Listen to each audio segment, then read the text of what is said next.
Vient ensuite une troisième traversée de la mer. Cette fois, Jésus ne pénètre pas dans le gouffre dévorant avec ses disciples. Il leur dit adieu et s'en va vers la montagne prier. Marc 6, 46. L'initiative de la traversée lui revient, mais c'est son absence qui est à l'origine de tout.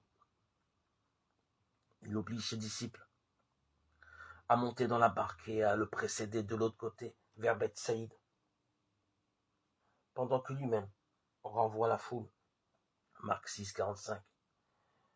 Pour faire vivre une expérience de solitude à laquelle Jésus contraint ainsi, l'évangile de Marc raconte alors une sorte de régression que vivent les disciples dans leur barque.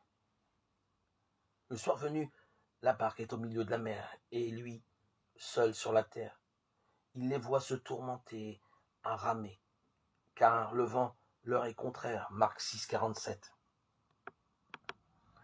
À cet endroit du récit, l'évangile de Matthieu se contente de dire que Jésus vient vers eux en marchant sur la mer. Marc 14, 25. L'évangile de Marc, lui, introduit un détail paradoxal. Vers la 4e veille de la nuit, il vient vers eux en marchant sur la mer. Il veut les dépasser. Marc 6, 48b. Pourquoi cette dernière précision? L'évangile de Matthieu n'est-il pas plus satisfaisant en racontant simplement que Jésus vient sauver les siens du danger?